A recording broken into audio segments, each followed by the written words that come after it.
Keliru.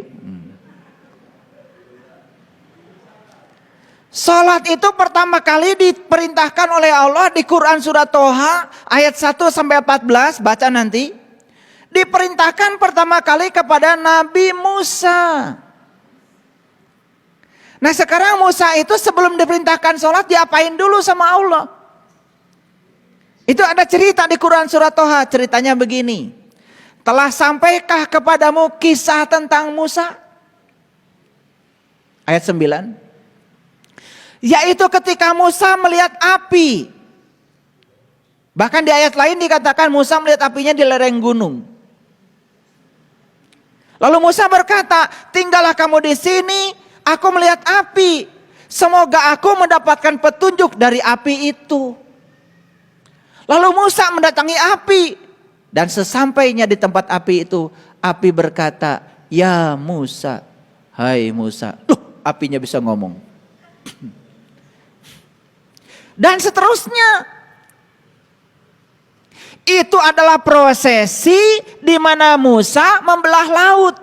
Prosesi di mana Musa menggunakan mujizatnya membelah laut. Membelah laut artinya adalah membuka ketertutupan mata kalbunya untuk sampai di tempat diri sejatinya. Sampailah Musa di Al-Muqaddasi Tua, tempat suci nan tua. Dan di situ Musa diberi syarat, hai Musa, sebelum kamu melangkahkan kakimu ke Al-Muqaddasi Tua, lepaskan dulu kedua terompahmu. Itu perintah pertama kali. Jadi Musa disuruh melimpaskan terompah. Terompah itu kiri kanan. Kiri kanan itu benar salah. Kiri kanan itu baik buruk. Lepaskan dulu dualitasmu. Lepaskan dulu pada dualitasmu. Itu perintah yang disampaikan pada Musa. Setelah sampai melepaskan itu dua-duanya, dualitas dilepaskan, Musa baru bisa memasuki Al-Muqaddasi Tua. Syarat untuk memasuki rumah Tuhan, melepaskan kedua terompah. Jadi sholat itu di mana? Sholat itu di Baitullah. Sholat itu di rumahnya Allah. Sholat itu menyatu dengan Allah. Dan untuk menyatu dengan Allah, syaratnya satu. Lepaskan dulu kedua terompahmu. Itu Quran. Itu Quran. Dan selanjutnya apa yang diperintahkan Allah pada Musa?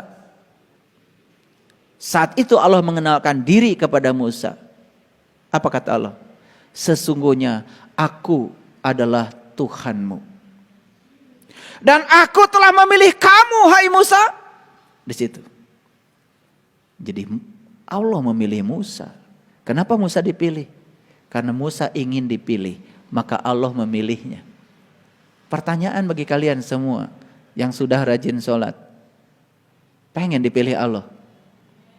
Dipilih apa? Jadi RT?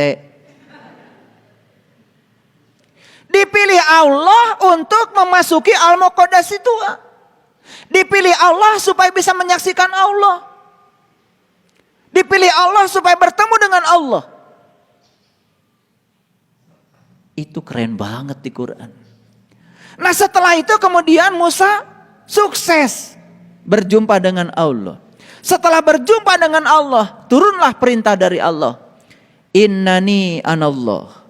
La ilaha illa ana fa'budni wa aqimis sholata li zikri. Lalu diberitahu di ayat lain untuk apa kalian sholat. Allah beritahu, aqimis sholat, inna sholat tanha anil fasa wal munkar. Sholat itu adalah sarana untuk mencegah kamu supaya tidak berbuat keji dan munkar. Sholat bukan tujuan. Lalu apa yang kalian lakukan? Ngitung rakaat? Dan merasa sudah menumpuk pahalamu? Padahal salat itu jelas. Instrumen yang harus mengantarkan kita supaya tercegah dari berbuat keji dan munkar. Hasil salat adalah kita mendapatkan karomah tadi. Kemuliaan akhlak dari salat kita. Makanya orang yang salatnya benar pasti akhlaknya mulia. Orang yang akhlaknya mulia tidak mungkin melanggar jati dirinya sendiri. Dititipin duit pasti jujur. Dititipin jabatan pasti jujur. Titipkan apa saja pada dia pasti benar. Banyak sekarang orang sholat dititipkan ini dan itu tidak jujur. Karena apa? Karena dia tidak mencapai karomah sholatnya. tidak mencapai kemuliaan. Paham maksud saya? Itu saya baru cerita sholat. Nabi Muhammad juga sama, kan tidak sholat dulu, mi'raj dulu. Sama seperti yang dialami Musa. Melakukan perjalanan. Nabi Ibrahim sebelum sholat sama dibakar api. Tapi bukan dibakar api seperti itu. Dibakar api cinta, dibakar cahaya di atas cahaya. Nabi Yunus sebelum sholat sama ditelan ikan dulu. Mati sak jerening urip. Meniti ke dalam diri dulu. Semua nabi dan rasul juga sama. Sebelum melakukan itu, melakukan prosesi meniti ke dalam diri, menemukan